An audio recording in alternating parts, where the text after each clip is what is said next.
This is Josh Willie, and on behalf of PCI, I'd like to welcome you all to today's GovCon 101, covering ethics and compliance, joined by our expert instructor, Fred Geldon. Thank you, Joe Shelley. Welcome, everybody, to GovCon 101. And just a little bit of bio and introduction. I am currently senior counsel at Steptoe Law Firm. We're an international law firm, and not surprisingly, my area is government contracts and especially compliance and organizational conflicts issues. But maybe more important is that I spent 21 years at Electronic Data Systems in-house, and for a good part of the time managing the contracts and legal group that supported EDS's federal business. The reason that's important is that many of the things we'll talk about relate to experiences that we underwent at EDS, and in some cases I'll try to bring in some of the lessons learned from that time. Maybe let's just have a quick sense of who you all are. Can we do a polling question? I work for A, B, C, or D? Hey, Fred, they can submit that in the questions tab. Okay. All right, and you can compile it and let me know how it breaks down. We've got a lot of contractors, all contractors so far. All contract. All right. Well, let me go on. Keep compiling. This is the table of contents. It's a big table of contents. You can see what we're covering.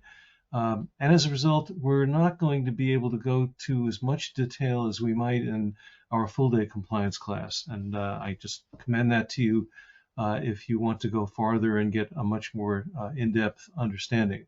We will be going through to try to cover the highlights, the hot spots, and make sure that everybody's familiar with the fact that there are rules in those areas.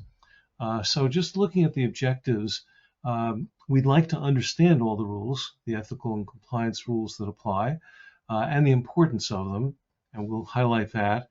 But most of all, we want everyone to be able to recognize the issues before you step into that pothole. You may not always know the best way around a pothole or how deep it is, but the important thing is to be able to recognize it before you step into it so that you can find out. Even if you don't remember the details of it, you remember that there are some rules involving whatever the issue is, and you know who to ask, people who actually will be able to help you around that pothole. So let's start with a general guideline. This is in the FAR, and it's the duties of the government officials: conduct business in a manner above reproach, complete impartiality, preferential treatment for none, public trust, impeccable standard of conduct, avoid any conflict of interest or even an appearance of a conflict, and no hesitation to make full disclosure. In other words, accountability. This is what our public servants, our government officials are tasked with. And if that's true for the government, shouldn't that also be true for contractors who support the government? After all, as a contractor, you are supporting the government's mission, and part of the government's mission involves the public policy, the fairness, the impartiality, etc. Yes, contractors, if I gather most of you are contractors, and if you wear a different uniform, you have a different colored badge, but the same kinds of concerns about integrity and fairness should apply. You want to support the agency's mission. That includes the public interest. Just summarizing what we all know, government is a heavily regulated marketplace. A lot of things that we're used to in the commercial world, in the commercial marketplace, are prohibited in the government marketplace. Not always in the best way. Sometimes there are rules that keep good people from doing good things, and the reason there are those rules is that there's a real concern about having people do bad things. And so the way to prevent it is not to allow it at all, good or bad. That's sometimes frustrating, but we have to recognize that. And that's why it's important for contractors to have a compliance program. We'll touch on that at the end of the session today. Sometimes, in fact, if you're a contractor of any size, then you it's mandated to have a compliance program. But even without that, you want compliance, you want to comply with the regs, you want your people to know what it means and what's necessary to comply with the regs, and so compliance program is crucial. And again, before you step in that pothole, you want to be able to recognize that there's an issue and not take that step that might be irreversible. I'm not going to repeat this for everything we talk about. You can kind of assume it's there. But let's just remind ourselves why it's so important that we comply, that we follow these mandated government rules. From a company standpoint, the company can lose business. It can have canceled contracts. It can, in the worst case, have what we call the death sentence, which is suspension and debarment. You don't get any new government business. And even if you get to keep your current business, very quickly it dries up. That's why we call it a death sentence. Even short of that, though, you can have negative reputational and responsibility determinations that keep you from getting new awards. And in the worst case, some of these are criminal statutes that are part of the compliance program, and violation of a criminal statute can lead to jail time or other criminal penalties. Now, that's for companies. That's for contractors. But employees are also at risk for many of the same things. You can lose your job, of course. You can have penalties, including debarment and, worst case, criminal sanctions. A good rule of thumb is to ask yourself, when there's an action contemplated, how will this look, not to somebody who's going to give me the benefit of the doubt, not to somebody who trusts me and knows that my intentions are pure. How will this look to the government investigator or prosecutor, the folks whose job it is, who we hire, we as citizens and taxpayers hire to root out fraud, waste, and abuse? How will it look to them? Will they be satisfied that this is on the up and up?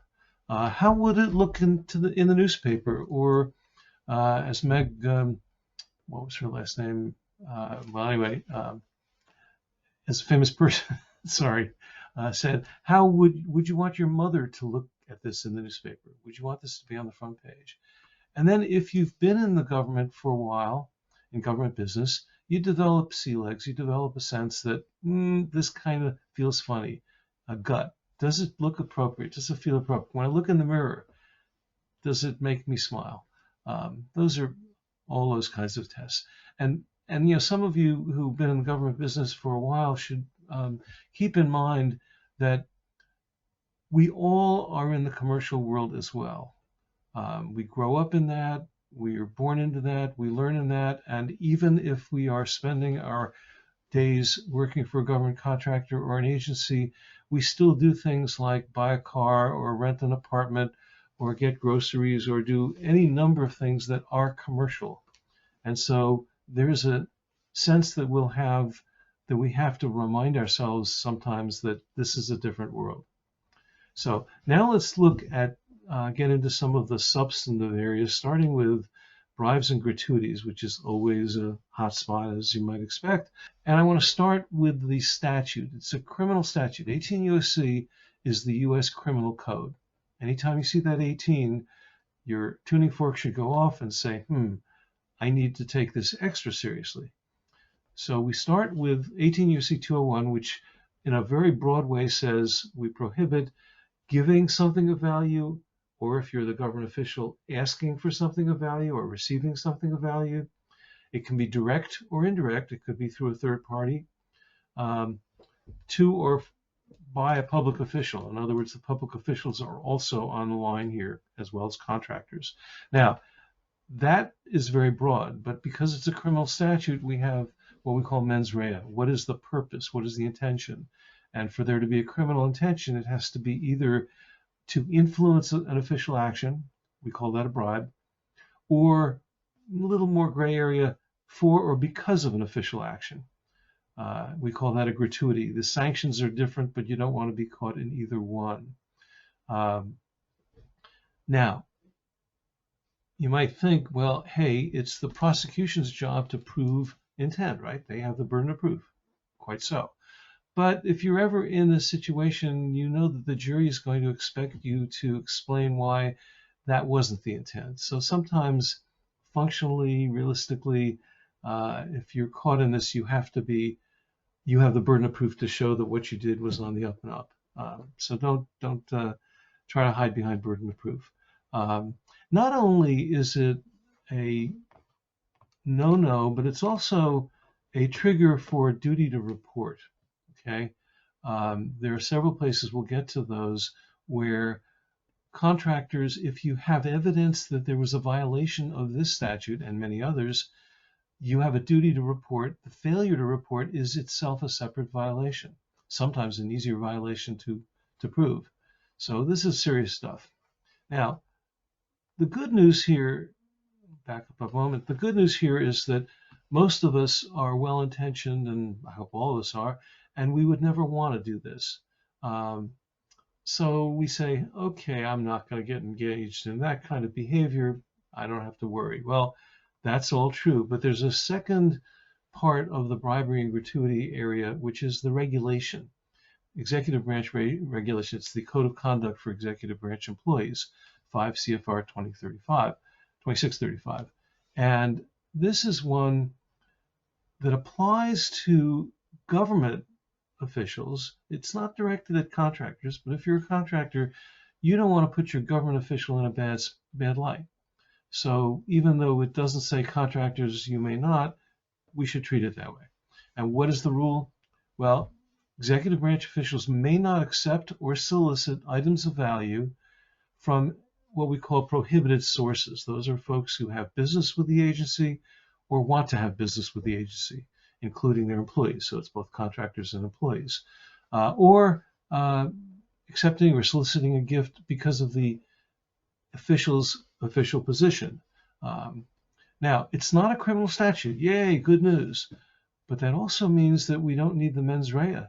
It's a violation. It's basically black and white. If you do that, it's a violation. If the contracting officer accepts something they're not allowed to accept, it's a violation, even if it wasn't intended to be quid pro quo or bribery gratuity that way.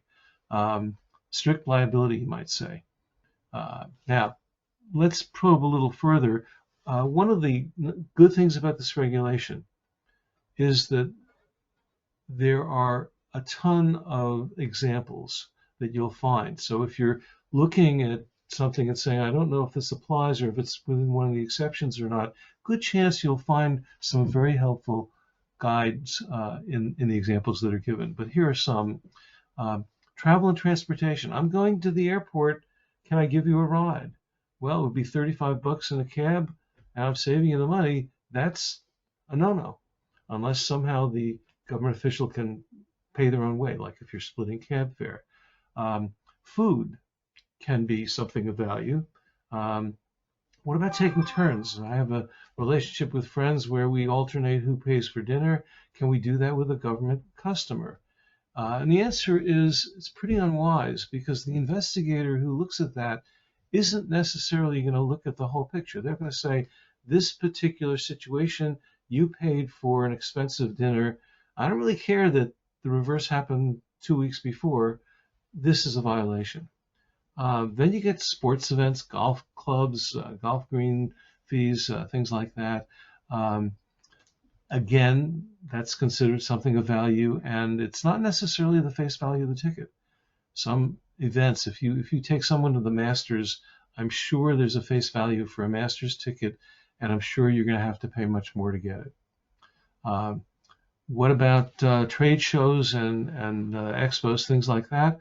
That can be a violation. There are some specific rules. I won't get into them today, but there are rules that can allow a government official to accept a free admission at a trade show if they're speaking, for example, or if it's in the agency's interest. But it's the agency that determines that. So if you're the contractor and you think that's an exception, you can't make that decision. Now, let's talk about exceptions, some of the good news. Well, one is the government official can pay their own way. So that's good. But it has to be based on market value, not necessarily the face value of the ticket. There is an exception for what we call coffee and donuts at a meeting, greeting cards, gifts, plaques, things that have great value to the recipient. You put them on your wall, you're really proud of it, but they don't have any market value. You couldn't sell them in the marketplace. Then there's the very well understood, or at least claimed, $20 exception. Something that is $20 or less is not considered a gift. But the problem with relying on that is that there's also a $50 annual limit for that government official, and the limit applies to not just individuals, but to the company. So let's say you take your contracting officer out to lunch and spend $15 on a hamburger for her. That's okay, it's under 20, but what if you do it 4 times? Now you're over 50. What if you only do it once, but your colleagues all do it as well? It's over 50. Who's going to track that? That's why most companies will say, let's make it 0. There's really no reason why you have to pay for that government employee's hamburger at lunch. Another exception, if the gift is motivated by friendship or relationship, kinship, but make sure that it's a serious friendship that predates the business relationship. If you become friends with your contracting officer, and there's nothing inherently wrong with that, the investigator is going to think of that as a business friendship and not quite qualifying for this exception. Then there's the widely attended gatherings that I was alluding to that earlier. The government official, it may benefit their agency for them to attend, to learn more from a wide variety of points of view. It's up to the agency to determine whether that's so. Just some kind of lessons learned from this area. One of them is sometimes people say, I won't sweat the small stuff. After all, it was only a $25 this or a $30 that, who cares? Let me just give you an example, an anecdote. I'm sitting in my office one day, one of my business leaders comes in and says, Fred, I need to debrief you on the conversation I just had with the FBI and the Inspector General. Well, I bit my tongue and said, okay, I'll listen. Why didn't you bring me into that conversation? Turns out they had come to our offices, asked to talk to him, unannounced, and they were asking him about a Trisha Yearwood concert at Wolf Trap. Now, they weren't doing it as country music fans. They wanted to know whether he had gone with a government customer and who had paid for the concert and the dinner beforehand. And fortunately, they had split the costs. Each had paid their own way, which is the only reason I'm comfortable sharing that story. But think about it. Why would the FBI be, do they stand at Wolf Trap and watch who comes in or who buys tickets? No, what happened here was there had been an investigation triggered by an Inspector General complaint. They had looked at this agency official's calendar, determined that the calendar was going to Wolf Trap on this night with the person from EDS, and they wanted to follow up to see if anything wrong had been done. Small stuff, but sometimes it's easy to get a conviction on a small stuff. So don't assume it will go under the radar. It doesn't. When there's a gift, ask why the gift is being given or received. How will it look again to that government investigator who's looking for a notch on their belt? And from a personal standpoint, sometimes people are a little reluctant to ask the government official to pay for something that they should pay for. For example, you go out to dinner and you pick up the check, and then do you really want to ask for contribution? Or maybe you don't even think about it till the next day. Do you want to call them up? And the answer is yes. Government officials should be used to that. They should understand that you're protecting them. After all, if you don't ask, then they're the ones who violated the regulation. They're the ones who could be in trouble. So you're doing them a favor by making sure they comply, especially if they weren't really thinking about it. Now let's move to another area, kickbacks, which in some ways are more tricky than bribes and gratuities. What's a kickback? It's something of value from a sub to a prime, or from a second-tier sub to a first-tier sub, or an employee of each.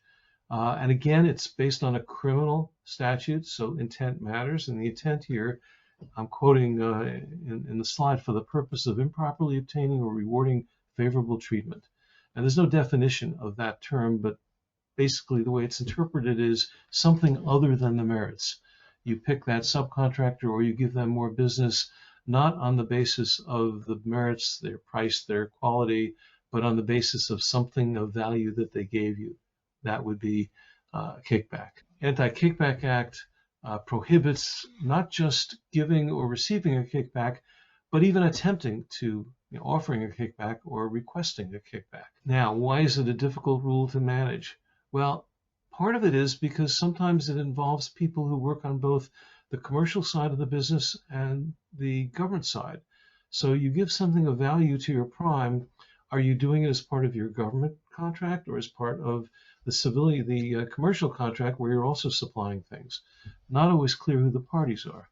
Intent, of course, matters, and that can be hard to determine. There is a requirement in the FAR clause that says you have to have a procedure to prevent and detect violations, which means that if an issue arises, question number 1 or 2 is going to be, what was your procedure? Show me what you were doing to prevent and detect violations. And again, there's a reporting requirement, just as there was with bribery and gratuity. If you have evidence of a possible suspected kickback, something more than rumor and innuendo, but something less than concrete proof, there's an obligation to report it. And again, a violation if you don't. Again, some lessons to learn. Why am I receiving this gift? What's the motive for it? How will this look? Sometimes people say, well, everybody does it. I don't know about you, but if you've ever been caught for speeding on a road and you try to say, but everybody else was going just as fast or faster, how'd that work out for you? Probably not very well. And especially here, since you're not dealing with government folks, you're dealing with primes and subs, it's very easy to fall into the kind of behavior that's okay in the commercial marketplace, going to dinner with your customer, treating them to, a golf game or box seats at the football game or something like that. Something which in the commercial world may be a standard kind of marketing behavior is illegal in the government contracts world. Now, moving to the next area, contingent fees. This is another area where it's very different in the commercial world. But in the government world, anything that you are paying as a fee that's contingent on success, basically, you'll get a $10,000 bonus if you help us, if we win this contract. You've introduced us to the colonel, and if it results in business, you get paid more.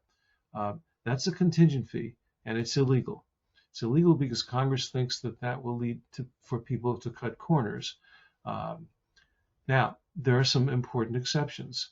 The exceptions apply are, first of all, if you're an employee. So sales commissions are okay. Not sure why Congress distinguishes that, but they do.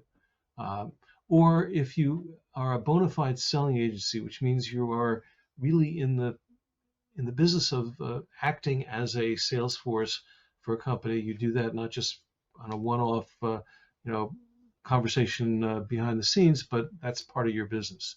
That's also okay. Procurement Integrity Act, one of the most important areas of compliance. When I was at EDS, if I totaled up all of the compliance issues that came across my desk, and I was kind of on point for all of that, I would say procurement integrity issues came up more than everything else put together by far. So what is procurement integrity? Well, I'm talking here about the part of the procurement integrity rules that apply to getting information about a procurement. So it applies during a procurement process, and it prohibits the government from disclosing or contractor from obtaining information in two types of information that might give the contractor a kind of a head start. One is called contractor bid and proposal information, the other source selection. I'm going to define those better in a moment. They can be verbal, not just in writing. And the purpose of all of this is that contractors have a level playing field when they're competing for business. You don't have somebody with an unfair advantage. Now, procurement integrity also touches on post-employment rules, and we'll get to that later. So what are the two categories? Contractor bid and proposal information is all that stuff that your competitors submitted that they wouldn't want you to see. Or if you submitted it, you don't want your competitor to see. It should be marked confidential or proprietary or something like that, But even if it's not, it would still be a violation to disclose it. So you can see a list on the slide of some of the candidates. Um, Good rule of thumb, if you're not sure, is this something we would want our competitors to see if it was our information? And then the second category is what we call source selection information. And that's information, again, procurement related, not made public, but it's created by the agency.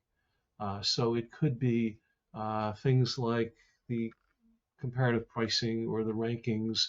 Um, it could even be evaluation criteria if they're not being made public. Now, most of the time there will be evaluation criteria made public. That's what Section M of the procurement of the RFP is going to do. It'll say, um, technical is more important than cost, and cost is more important than past performance, or whatever the criteria are. Those are evaluation criteria, but they're made public, so that's okay. But sometimes an agency will have instructions to the evaluators that they don't make public. Now, one can quarrel about whether that's good procurement practice or not, but it's up to the agency. And if it's not made public, it would be unfair for one company to have it and others not to. I mentioned that at EDS, we had more procurement integrity issues than everything else put together. And that didn't mean violations. Many times people were sensitive to the possibility that the information was not allowed to be disclosed, and they would call and we would check it out. We had one situation where somebody called me and said, I just got information involving IBM prices, and I'm not sure we're supposed to have them. And tracking back, it turned out the person who had provided the information had gotten it from a public website. Perfectly okay. But we were in a position where we wanted to be safe rather than sorry, so we were very careful. And I would say at least half of the time when an issue arose, it turned out to be harmless. But when it wasn't, we went through the drill. And the drill is what's described here. Basically, if information comes in and you're not sure about it, you want to stop that. If it's a verbal conversation and somebody says this is off the record, or I probably shouldn't say this, or this meeting never happened, stop it before it happens. Because once it happens, then you face the issue of what do I do? Do I have to disclose it, which might rupture a relationship? If we have an unfair advantage, we could get in trouble. So do I have to step off the procurement? All of those questions arise. You want to avoid them if you can. If it's written, and typically now you'll see this in emails that sometimes are sent to the wrong person, or have something as an attachment that shouldn't have been an attachment, etc. You want to control that. You want to stop any further distribution. If it's a piece of paper, you lock it up in a safe. If it's an email you see, you don't forward it blindly. And if other people received it, you tell them, wait, don't open it, don't read it until we've checked back. And then you immediately call the source of the information in the government, say, are we allowed to have it? Sometimes the answer will be yes. But if it's no, you want to follow their instructions. You want to destroy erase the information, whatever it is. And very typically, if it's an email and it's gone to a number of people, there may need to be follow-up involving affidavits from each person who was addressed, saying whether they opened it, did they read it, did they forward it, all that kind of stuff. That's why heading it off at the pass is what you want to do. Once it's gone out to 50 of your closest friends, it's probably too late to avoid the outcome, which might well be that you can't compete on that program because you had an unfair competitive advantage. All right, and while we're talking about competitive advantages, let's move into conflicts of interest. The definition of an organizational conflict is directly from the FAR. It basically means that a person can't be objective in the advice they give, or it might not seem to be objective, or they have an unfair competitive advantage. Now, there are three kinds, and all OCI analysis depends on what kind we're talking about. So the first one we call unequal access to information. That's where a company, as part of its performance, learns about an upcoming procurement and gets non-public information that its competitors don't get. Now, the incumbent will often get information that will help it compete, but there's a line, a very blurry line, between information that is simply what you learn by performing the contract. You learn what the peak times are for the help desk, and you learn what some of the agency hot buttons are and so on, versus learning about the upcoming follow-on procurement. It's a presumption. If somebody has information, has access to information that would give them an unfair advantage, it's presumed that there's an OCI. But the good news is that this is relatively straightforward to mitigate, usually through a firewall, where you say, all right, this team had inside information, but we put a firewall up between the team with information and the proposal team who might actually be able to use it to their advantage. Um, Another way, which also works, but not every agency will be willing to do it, is to share the information so that everybody sees it in a timely way, so no one had an unfair. Second type of OCI, impaired objectivity, deals not with level playing field, but with whether the government's getting objective advice. Is a company being asked to evaluate their own products or help do regulations for a part of their business that they also have? Here, the issue is whether the government is getting the advice that is in the interest of the government rather than somebody's, somebody has some ulterior motive. And usually the mitigation firewall doesn't work here. The mitigation typically will have to involve changing the statement of work in some way so that the contractor is no longer providing that information, that recommendation. Bias ground rules, the third type, is actually the hardest to deal with. That's where contractor has input into the upcoming procurement. Maybe they help write the statement of work or the specifications or the evaluation criteria, what have you. Once that happens, it's presumed that they have an unfair advantage. Certainly they learned the information before anyone else did, but even more of concern, they may be tailoring the recommendation to something to play to their own strengths so they can compete more effectively. And that may not be in the government's interest. The government may want something that is much more simple for the user, be user friendly, and the advice they're getting is making it user unfriendly, maybe because there's an ulterior motive to create a new part of the business. This is one that you can't mitigate. Once you're in this situation, that company can't participate. So you have to prevent it if you're dealing with it. If maybe it means not accepting work or not competing for work that would put you in that conflict of interest situation. So just some lessons learned. You need to recognize OCIs quickly. Communication is crucial, not just with the government, also internally. So you know what else you're doing that might be stepping into that area. Sometimes you have to make a choice. We compete for this contract knowing that if we win it, we can't do the follow-on, which is much bigger. But we could also sit back and not compete for this and compete for the follow-on, but we may or may not win. It's bird in the hand versus two in the bush. And the frontline defense here is very much critical with the kind of the worker bees.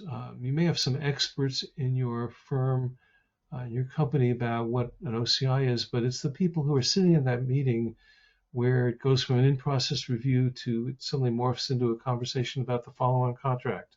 Or it's somebody being asked for advice that effectively is advice going into the procurement, and they want to help. We all are trained to exceed the customer's expectations. We're all flattered by being asked for that, but it could create a conflict of interest. They're the folks who have to be sensitive, at least to that pothole, without necessarily knowing all the rules. At least know they shouldn't step in that area without asking.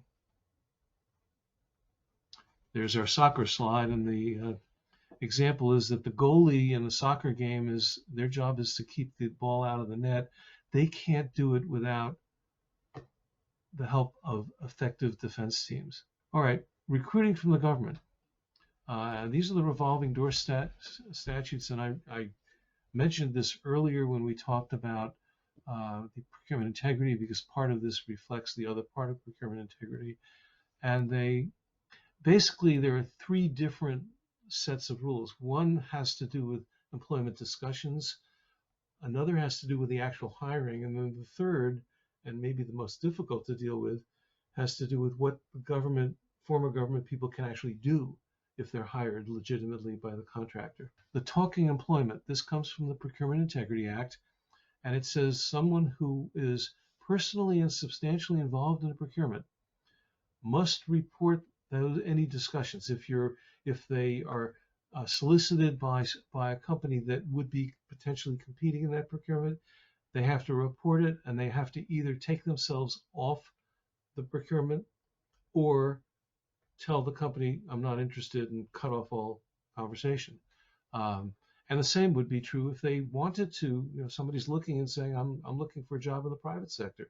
If they want to talk to that one of those companies, they need to step off. And that means reporting discussions to your manager, which also means reporting that you might be leaving. And that's not always something somebody wants to do.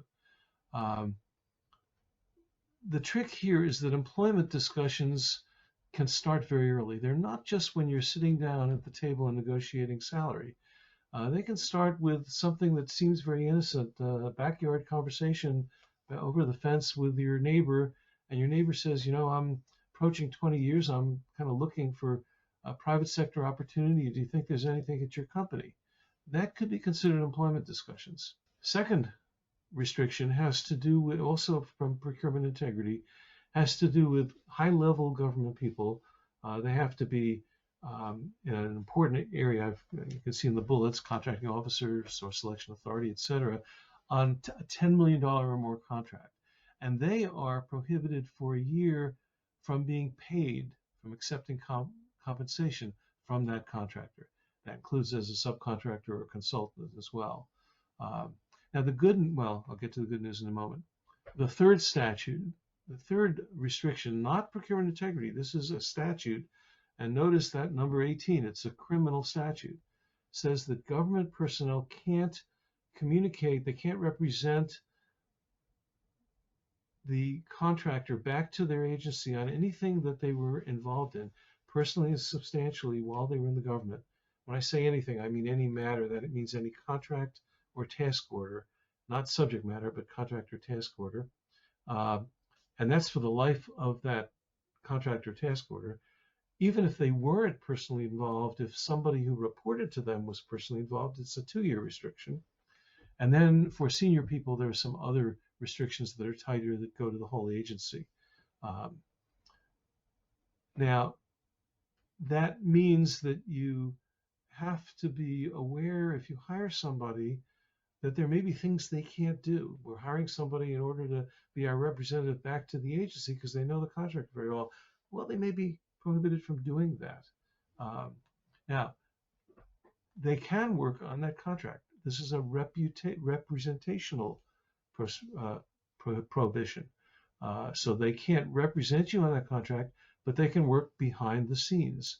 And that language comes from government advice. I'm not making that up as a devious way to avoid it.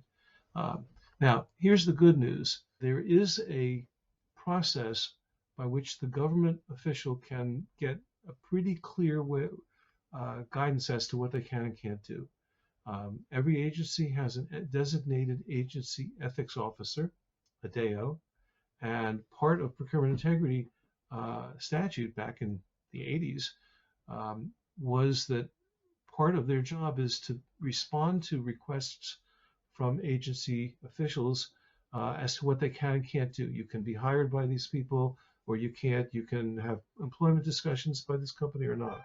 And a savvy government employee will go to them and say, here's what I've been working on. What am I allowed to do? What am I not allowed to do? And that's all good news. And if you're the contractor, you want to see that letter. And if the agency official hasn't asked for that letter, you want them to ask for it. Now, and in fact, at DoD, it's a requirement if you're a major defense contractor and you're hiring somebody who's a senior enough person from DoD.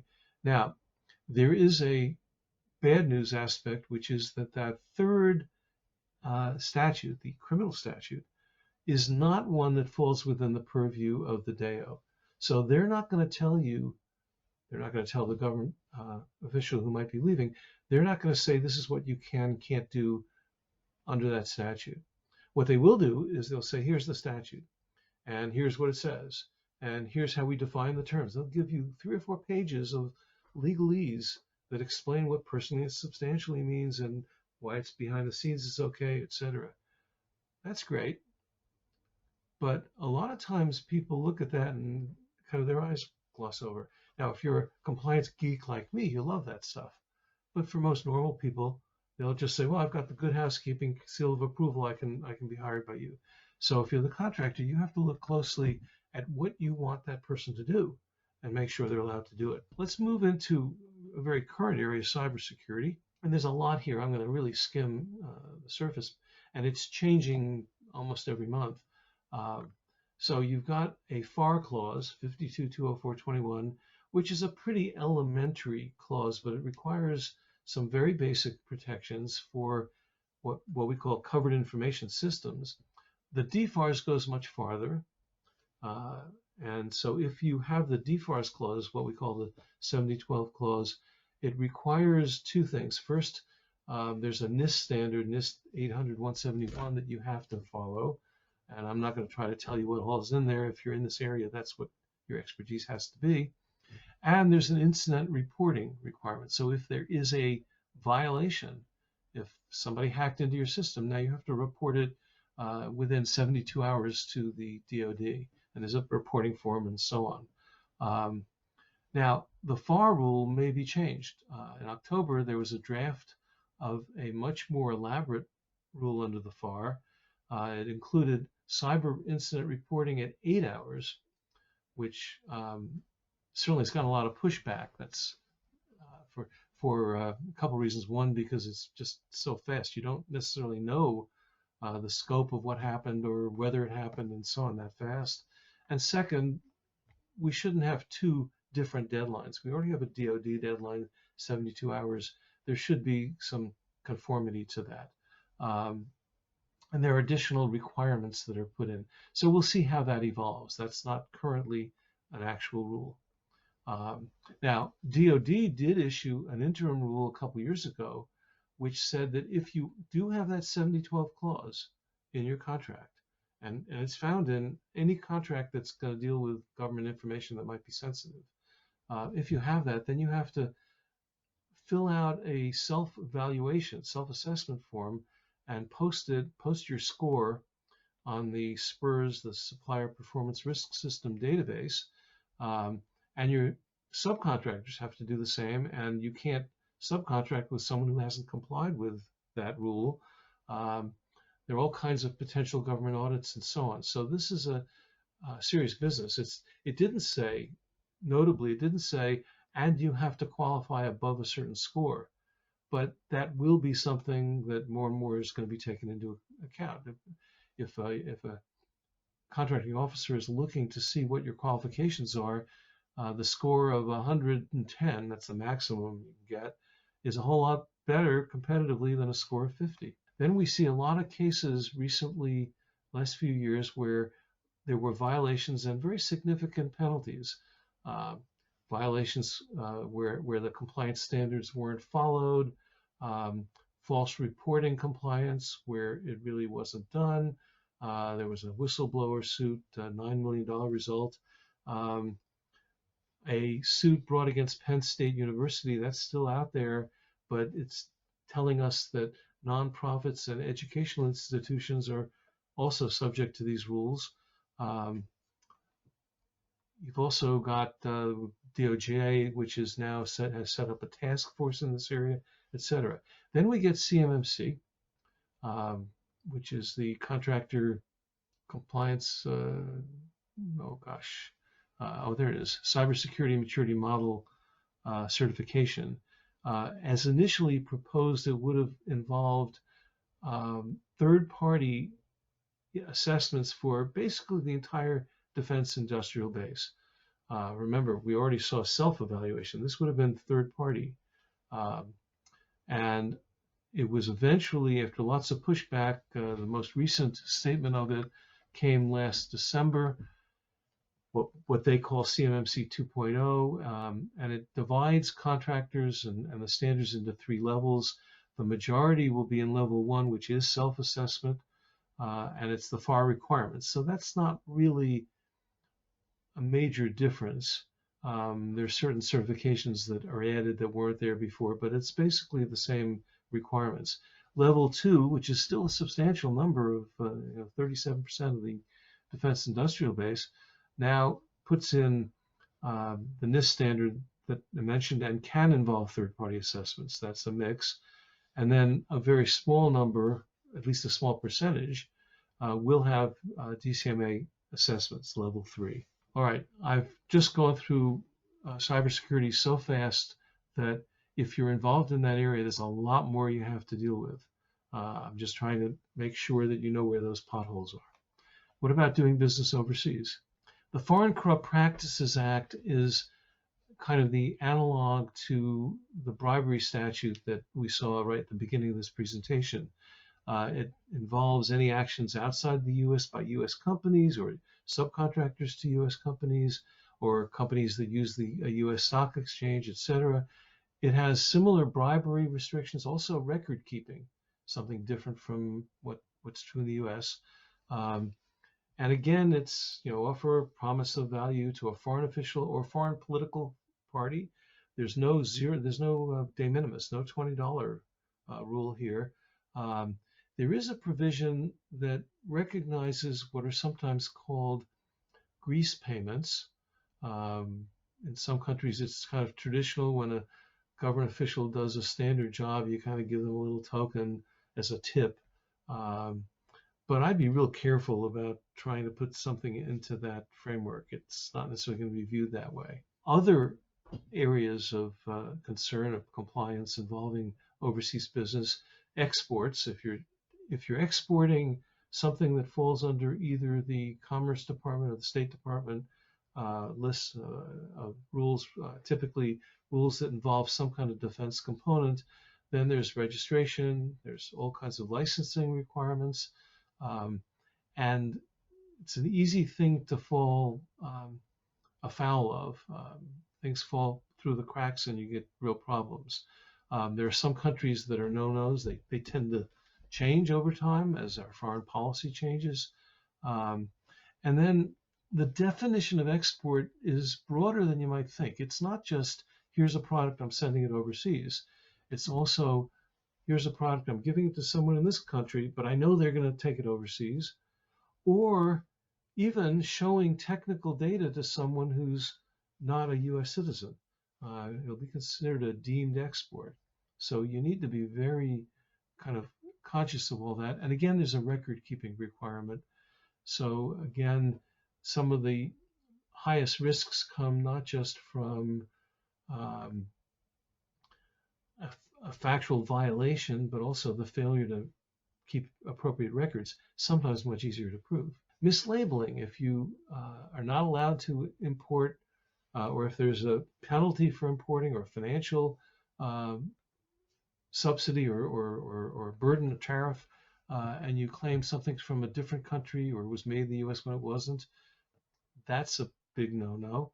And then that fits into some domestic preference rules under Buy America, which have gotten strengthened in recent years. And there are trade agreements which sometimes counteract that, where other countries have most favored country status, but there are different groups of those countries. And this is all a complex area. This is one of those where you say, now kids don't do this at home.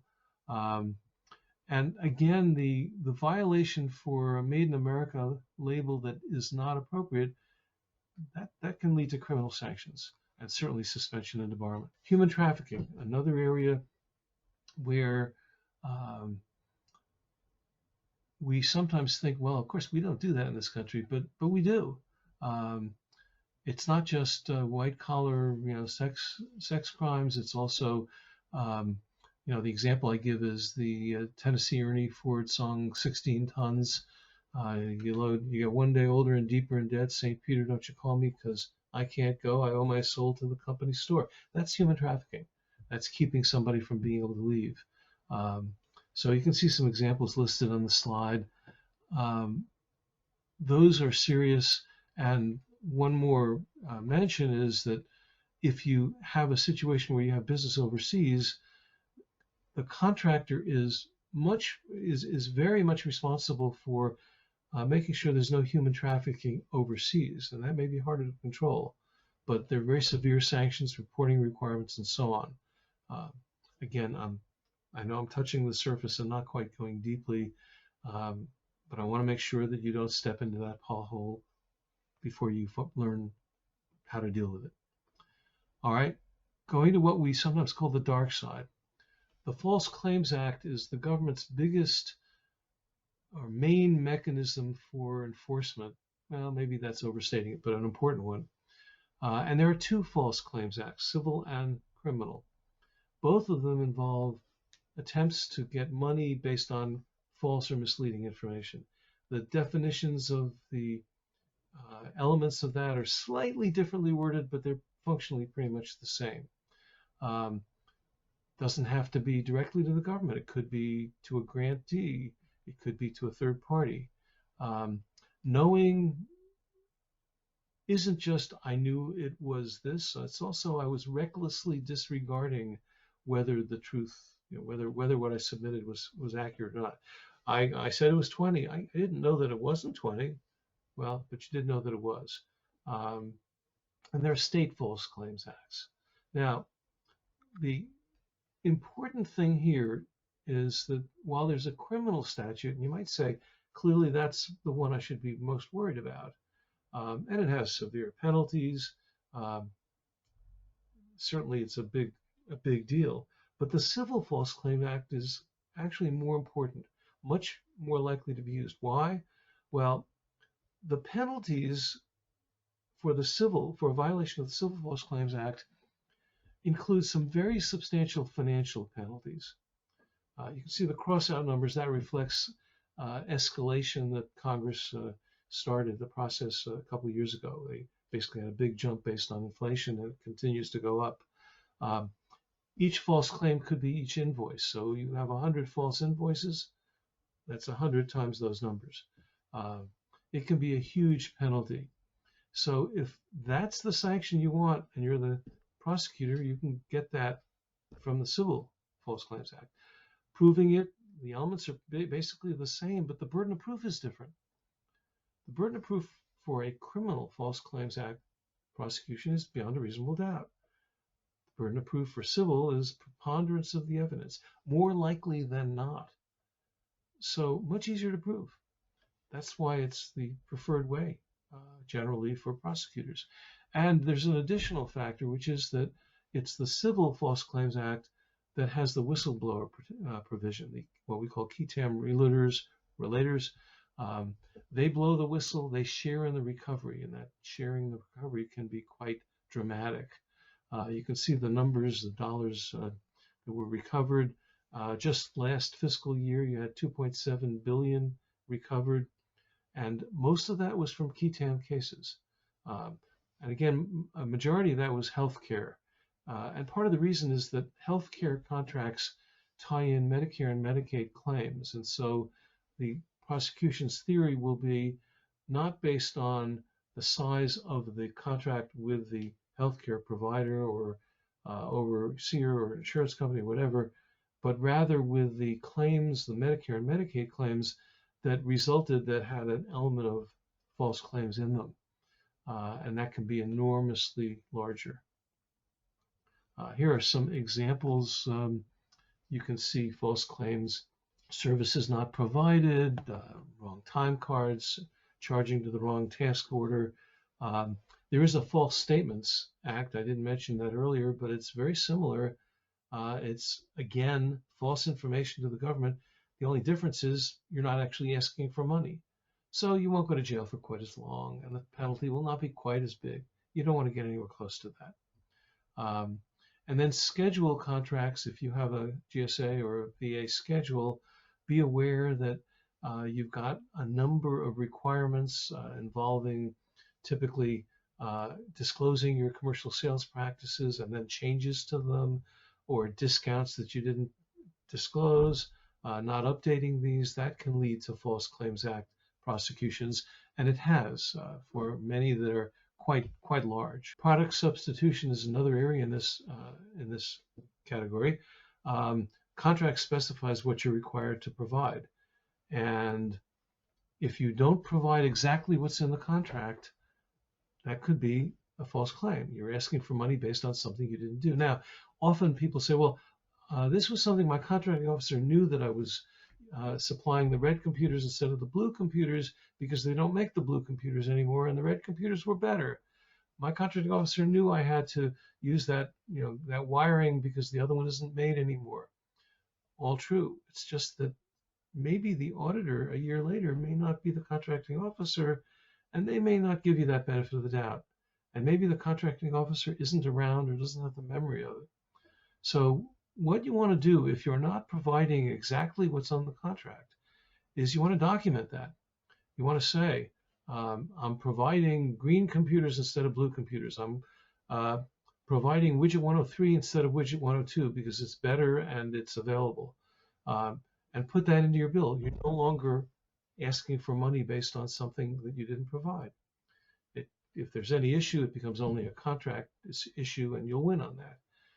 But you won't have the issue of you're billing for blue computers and you provided green computers. That's a false claim. Kind of takeaway lessons. A lot of mistakes may be innocent. They may seem innocent, but not everybody's going to give you the benefit of the doubt. Don't conceal material facts. Don't submit false information, of course. Don't substitute without ideally changing the contract, but if you can't change the contract in advance and you can't get it ratified afterwards, at least make sure that you've put on record what you've provided to the extent it's different from what the contract specifies, and explain those differences. I've mentioned suspension and debarment before. Let's get to it again, the dark side. If you've never encountered a suspension or debarment official, this is a photograph of one. Now, what is the suspension and debarment process? Well, as you probably know, the government rules and the FAR says that contracts can only be awarded to responsible contractors. Before a contracting officer can award the contract, whether it's an IFB or RFP or whatever, they have to make a determination that the contractor is responsible. And that involves a lot of categories. It involves financial capability and the tools and the management team, all depending on what it is you're providing. You may be responsible if you're providing pencils, but not if you're providing jet planes. And it involves having a satisfactory record of integrity and business ethics. And that's the part that leads to suspension and debarment, because suspension and debarment are the government's way of making sure it doesn't deal with companies that don't have a satisfactory record of integrity and business ethics. It's not, believe it or not, considered a punitive measure, but obviously it has that effect. But it's really saying, look, we're not punishing you, we're just saying we're not going to do business with you. Now, what are the grounds? Well, suspension, which is a temporary status. Debarment typically is 3 years suspended. It's like being arrested and being in jail before you're convicted and go to prison. But the effect is the same unless you can lift that suspension. Anyway, the grounds for suspension involve typically an indictment or evidence of various white-collar crimes that would affect the integrity of the procurement process. You can see fraud, antitrust, embezzlement, bribery, false statements, etc., and certain statutes that are considered important enough on their own to trigger suspension. Drug-Free Workplace Act, false certification of Made in America, and then there's some catch-all categories: serious cause, other offense that affects present responsibility. So even if it can't be fit into those pigeonholes, any bad thing can still lead to this. Debarment is typically, it's the same criteria, except it also includes, or rather it extends not to indictment, but to conviction, and not to adequate evidence, but judgment for one of these activities. There's also grounds for failure to disclose. Knowing failure by, remember I talked earlier about the how you get in trouble just for failure to disclose something, not just for violating. And here it's evidence of credible evidence of a violation of any of those white-collar crimes or the Civil False Claims Act, or significant overpayments.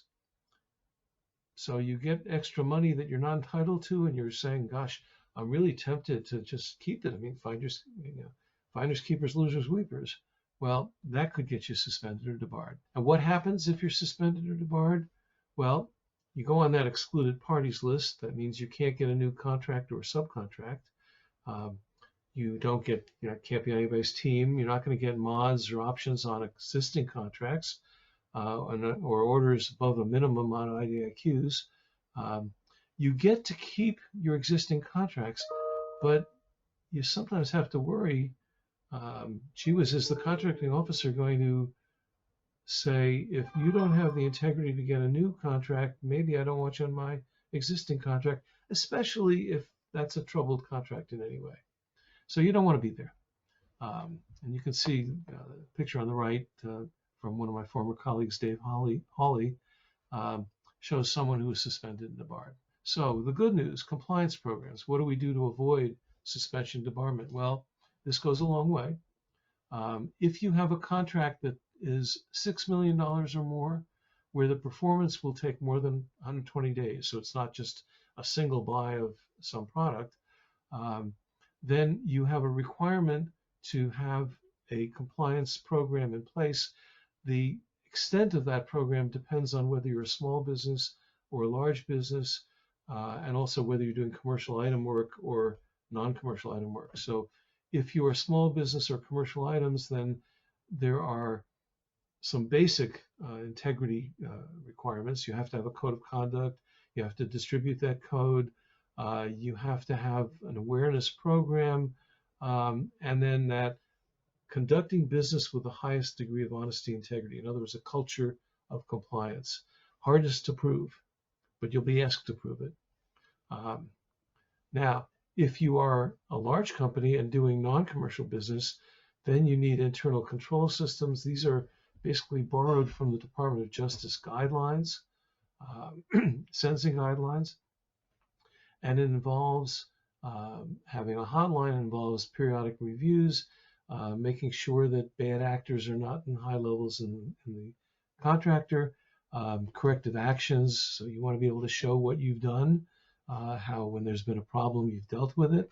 And then there is a requirement for everybody, not just for large businesses, to make disclosure. This is that same disclosure requirement we saw for suspension and debarment. If you have credible evidence, not necessarily absolute proof, but credible evidence of any of those violations.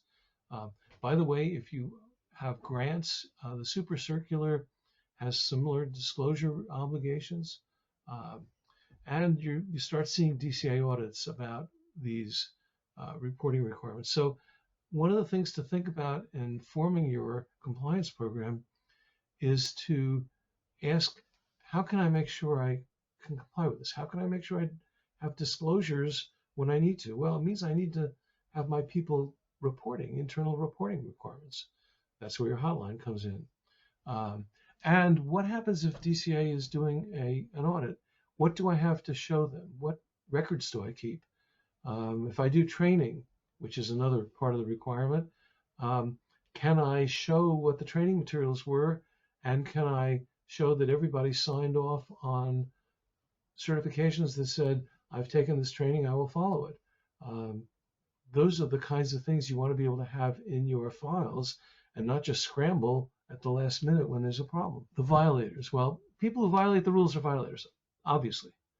But there also can be violations by people who let other people violate the rules, who authorize it, who hide it, who conceal it, who approve of violations, or who ignore violations, managers who don't do what they should do, lack of diligence, they fail to prevent or report violations.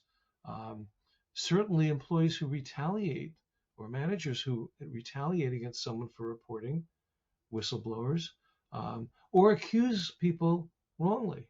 So a whistleblower who is not really acting on the up and up, but is maybe reporting something because they want that person's job, that would be a violation. And just to remind us of what the consequences can be, I like to make a football analogy.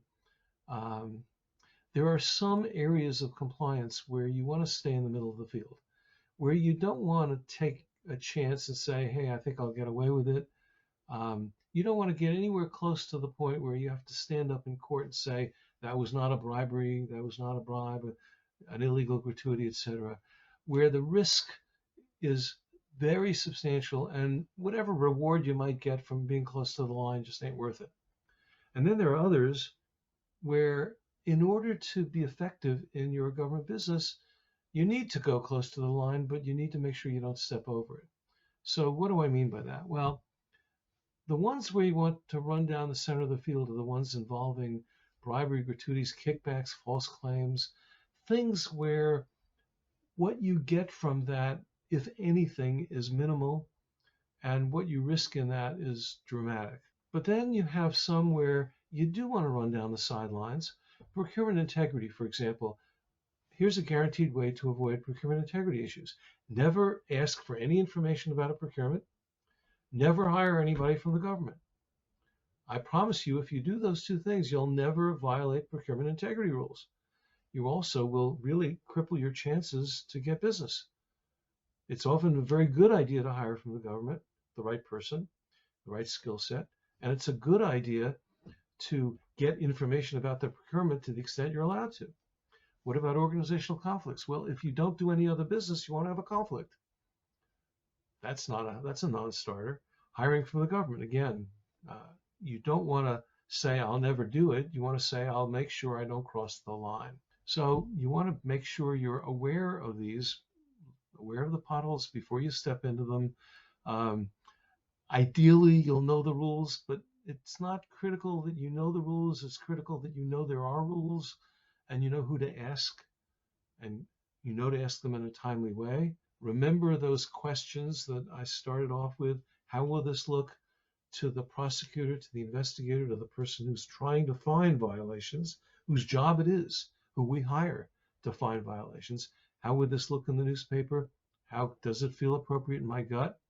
Sometimes people say integrity is doing what's right when nobody's looking. That may be a step above the spirit of the law as well as the letter of the law. And then we used to say at EDS, when we looked at something we were contemplating doing, could we do business in complete trust with someone who acts this way? And the answer has to be yes. And then there's Mark Twain's perspective. Always do right. This will gratify some people and astonish the rest.